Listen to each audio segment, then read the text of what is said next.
ঘুমাইছেন, ঘুমে উঠেই উনি বিতির পড়লেন।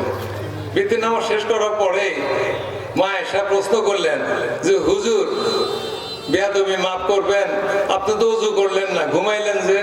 তো দয়াল উত্তর দিলেন যে আমার চর্মচুখ ঘুমাইলো, দেলের চোখ ঘুমায় না। সহি হাদিস, সহি হাদিস। হুশ দরদম ওনাদের, নজর বরকদম। তোমার রাসূল যে পথে হেঁটে গেছেন সেই পথে তুমি হাঁটো। হে সালেক, তুমি সেই পথে হাঁটো যে পথে তোমার রাসূল হেঁটে গেছেন।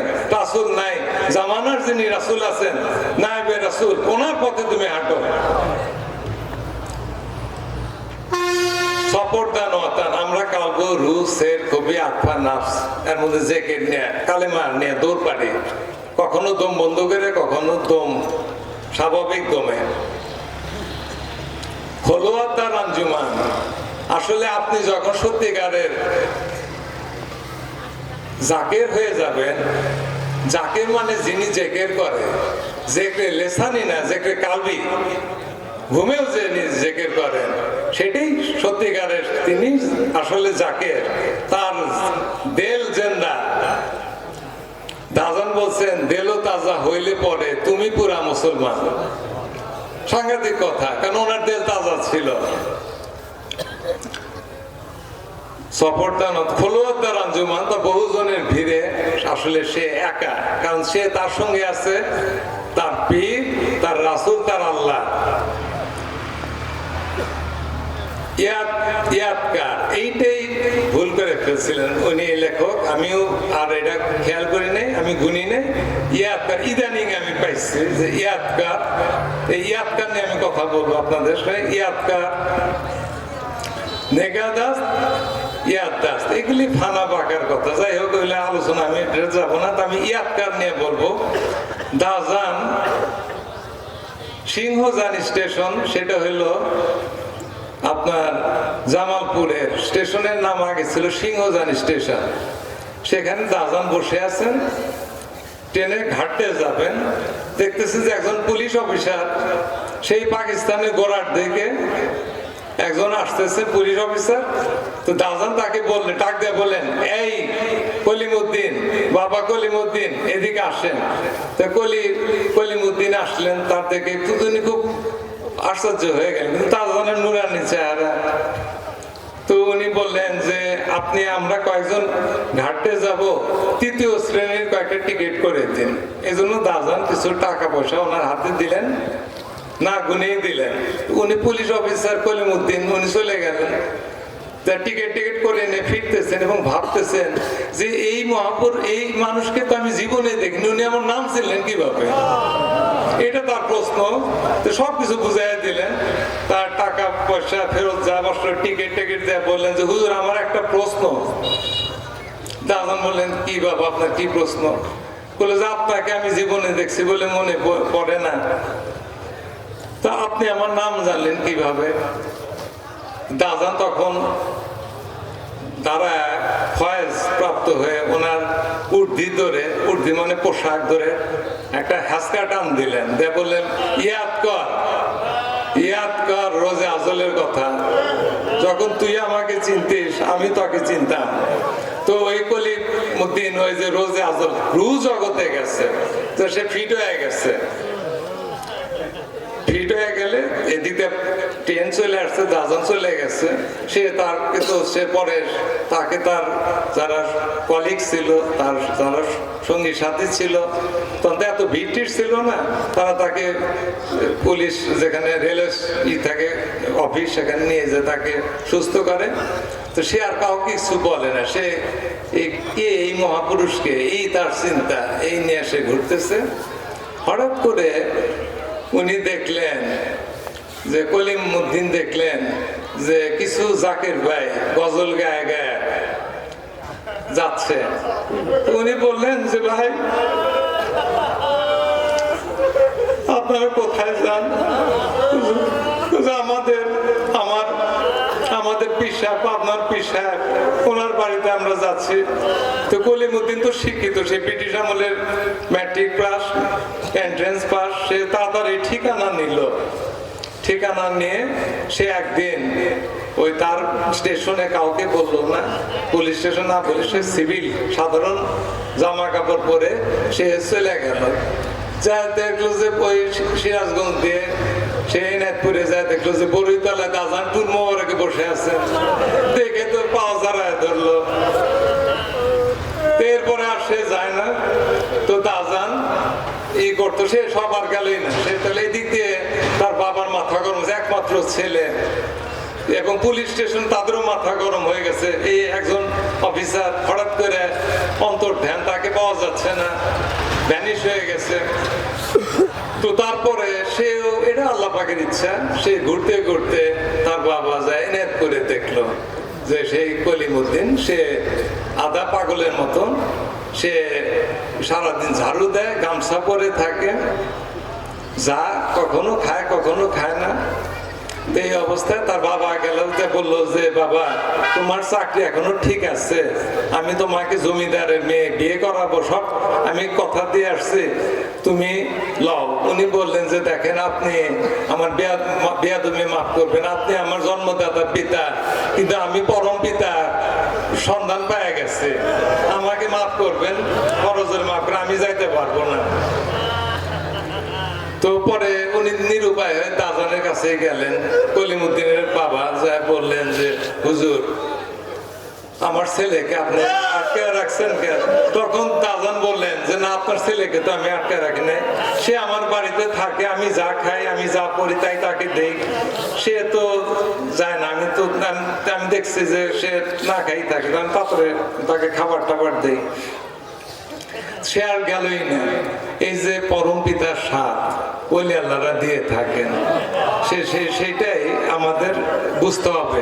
আমাদের মানব জীবন খুব ছোট্ট জীবন, এই একটা। আর একটা আব্বাজান একটা কারামত বলি, না বললে অনেকে বলে যে এগুলি তো সব আপনারা বই থেকে বলতেছেন, আপনি পীরের মুরিদ হয়েছেন, আপনার পীরের কেরামত আপনি কি পাইছেন বলেন। আমাকে অনেকেই বলে, আমার যারা ফ্রেন্ড সার্কেল আছে অনেকে বলে যে তোর কি অভিজ্ঞতা, যে এই সবকিছু বাদ দিয়ে যে এখন এই পথে রইলে কি আসলে কি জন্য। আমি তাদেরকে সত্যি কথাই বলি, সেটা হলো যে তরিকতের জগৎ এটা রুহানি জগৎ। যেমন রু আছে বলে চামড়া মাংস হাড্ডি আমি কই, না থাকলে মাটি, এটাই হলো রোগ, রোগ শক্তি যাই বা যে ভাবি বলেন। তো যাই হোক, আব্বাস যেটা কারামত সেটাকে বলতেই হবে, যেন এই যে তাকমিলুল ইয়াকিন, একবার ইমানে আল্লাহ দরজায় ওঠা, ইখলাস মায়াকুম আইনামা কুনতুম, তুমি যেখানে আমি সেখানে। আল্লাহ পাক বলেন ইয়াকিন আইনামা তুআল্লু ফাসামা ওয়াজহুল্লাহ, তুই যেদিকেই তাকাস সেদিকে আমার মুখ। তখন পাগল সালে পাগল হইব, তখন একবারে তাকমিলুল ইয়াকিনে যাবে। কুল্লুমান আলাইয়া ফানি ওয়াত ওয়াজহু রাব্বিকা যুল জালালি ওয়াল ইকরাম, সবকিছুই ধ্বংস হয়ে যাবে। মহিময় আল্লাহ সত্তা ছাড়া সেখানে ওখানে তুমি মিশে যাও, ফানা হও আল্লাহরা, এটা বলি আল্লাহরা সেটা করেন। তো সেই জন্যে তরিকা নাম নিলে এই জিনিসগুলো আপনাদের জ্ঞানে আসবে না। যেমন আমার জ্ঞান আসে না, আমি তরিকা নেওয়ার পরে খাজা বাবার সান্নিধ্যে যতক্ষণ ছিলাম, খাজা বাবার মাদ্রাসায় যতক্ষণ যে মহাসাব ওয়াজ করলেন, খুব ভাল লাগলো, হৃদয় গ্রাহী ওয়াজ। দোয়া করে এই ধরনের আশেকে রাসূলগণ জমিনে থাকা উচিত, নাহলে অন্ধকার হয়ে যাবে। তাদের আমি সফলতা দীর্ঘায়ু কামনা করি। আর আপনারা যারা এই শীত উপেক্ষা করে অনেক মাইল হেঁটে চলে আসছেন, আপনাদের জন্য আমি দোয়া, আমার বুক ভরা দোয়া, আপনাদের দুনিয়া আখেরাত আল্লাহ পাক বলন্দ করুন। তো যাই হোক, আব্বাজানের একটা কারামত আমি যেটা আমি খুব বিস্মিত হয়েছে এবং আমি বলি, সবাইকে বলি, সেটা হলো আপনারা জানেন যে সেজু হুজুরের বড় ছেলে, আমাদের ভাইদের মধ্যে প্রথম পুরুষ সন্তান খাজা আমির ফয়সাল, সে অসুস্থ হয়ে গেল। সে যখন 4-5 বছর হাফ প্যান্ট পরে, তাকে সেজু হুজুর গুড়ি গুড়ি বৃষ্টি হচ্ছিল, হয়তো ফেব্রুয়ারি মাস হবে, আমার মনে আছে ঠান্ডার মধ্যে হাঁটায় নিয়ে গেল চট দিয়ে। তো বৃষ্টিতে তার মেনিনজাইটিস মানে আমাদের ব্রেনের উপরে একটা পাতলা পর্দা থাকে, যেমন আমরা জামার তলে গেঞ্জি পরি ওইরকম একটা পর্দা থাকে ব্রেনের উপরে, সেটাকে মেমব্রেন বলে, সেরিব্রাল মেমব্রেন বলে।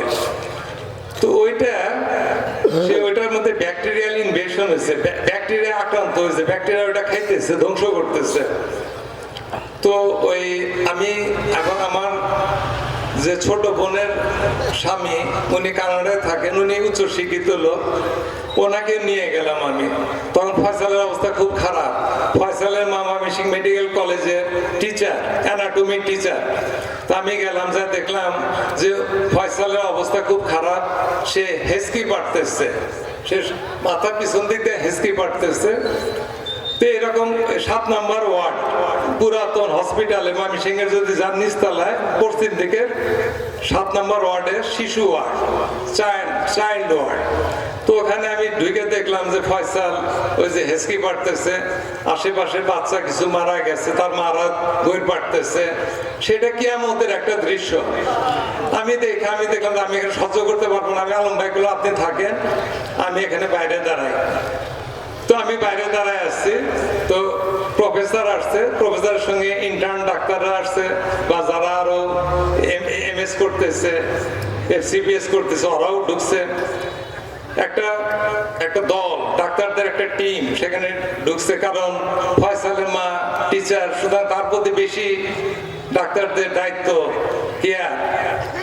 তো দেখলাম যে ডাক্তাররা ওই ফয়সালকে হাতে তুলে নিয়ে যাচ্ছে একটা সাইডে, ওই ওয়ার্ডের সাইডে একটা ডাক্তাররা বসে, ওইরকম একটা রুম আছে, ওই চেম্বারের দিকে নিয়ে যেতেছে।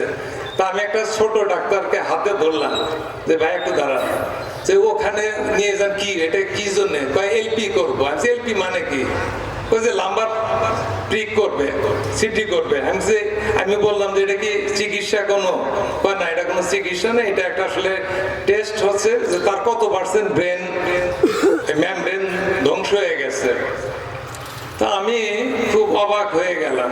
আমি তো দেখলাম যে খুব খারাপ হলো। আমি বললাম যে তাহলে কি এটার কি আপনি দেখতেছেন না আশেপাশের কি অবস্থা? একই অবস্থা, মানে তার আসলে মরার আগে জাস্ট একটা তার একটা করতেছে, তার একটা দেখতেছে, পরীক্ষা নিরীক্ষা চলছে। তা আমি দেখলাম যে এখন আব্বাজানকে যাইতে হবে, আব্বাজানের কাছে বলতে হবে যে সোজা। আমি আলম ভাই বললাম, ডাক্তাররা বলে দিল যে আপনি দেখতেছেন না কি অবস্থা। তো আমি সঙ্গে সঙ্গে আমি ওপার থেকে একবার আব্বার ছিলাম। আব্বাজান কিন্তু হসপিটালে যান নাই, আব্বাজান শুনছেন যে ফয়সাল অসুস্থ, সে ময়মনসিংহ হসপিটালে সে অ্যাডমিটেড।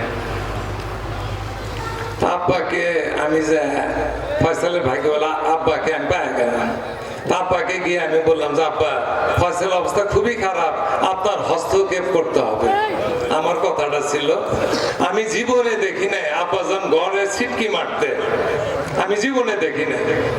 তা আব্বাজান, আমি তখন বাজে হয়তো ধরেন এই 12টা 1টার দিকে এরকম বাজে, আজান হয়ে যাবে এরকম। আব্বা দরজা আটকে দিলেন, 10-15 মিনিট পরে বের হইলেন।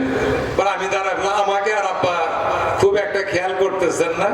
আমি পিছন দিয়ে নামে গেলাম। আব্বা ওই বাড়ির মধ্যে সবেদা গাছের চিনি ফল গাছের নিচে মুরগি, আব্বা দেখে হাঁস মুরগি সব তীরের মতো আসতেছে। আব্বা পকেট থেকে ওই গম টম বের করে ছুঁড়ে দিতেছে, ওই পশু পাখি খাচ্ছে। এবং উপর দিক তাকায় বলতেছেন যে জেন্দা পীরের দোয়ার উসিলায় আল্লাহর রহমতে ফয়সালের বালা কেটে গেছে।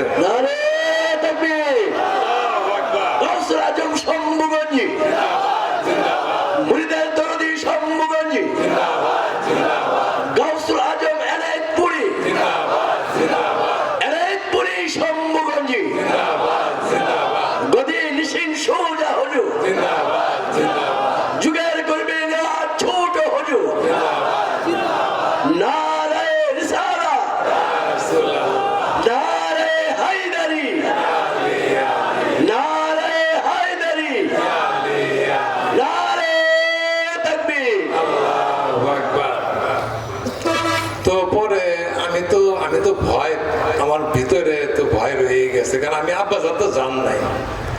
শরীরে জেসমানিয়াত ভাবে তো উনি জানে। আমি তো গেছি সশরীরে মেডিকেলে ছিলাম, 2-3 ঘন্টা ছিলাম। আমি তো ওখানকার পরিস্থিতি দেখে আসছি। তো সুতরাং আমার তবু ভয় মনে।